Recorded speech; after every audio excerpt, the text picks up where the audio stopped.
one of our volumes is called The Mouse Merchant. The Mouse Merchant is written by Arshia Satar, and she has gathered stories from the Panchatantra, the Kathasarit Sagara, the Adventures of Vikramaditya. And these are stories about merchants. And they're stories about their romances, their adventures, they're making money, they're losing money, they're getting lost on the high seas, and so on.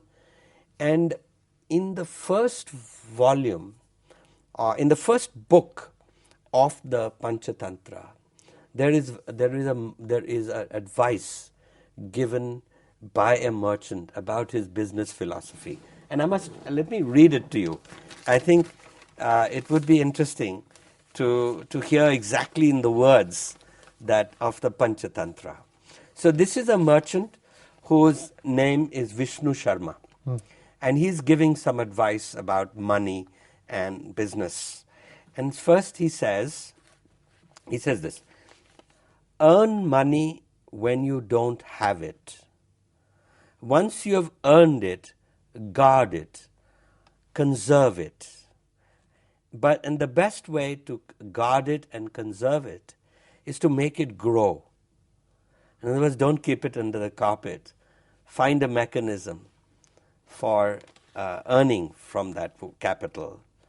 Then it says,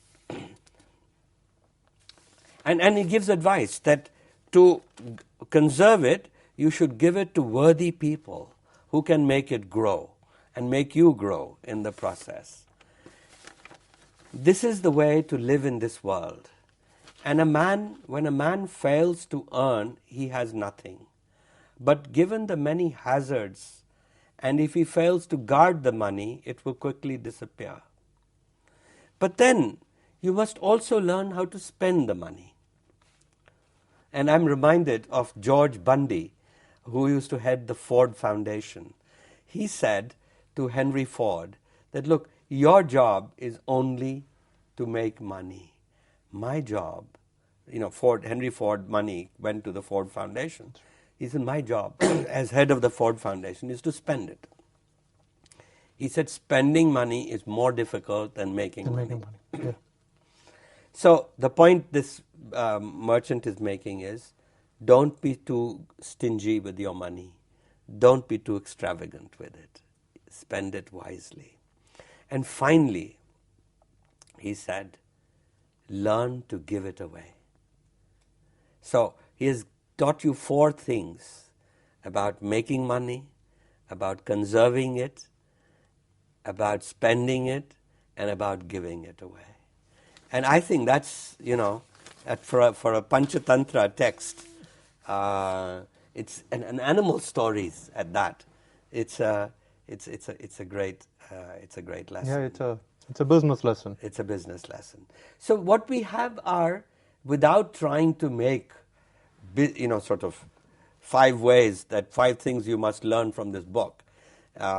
What these authors try to do is throw light on the practices, business practices. For example, we have a volume called on a Jain merchant's diary during Akbar's time.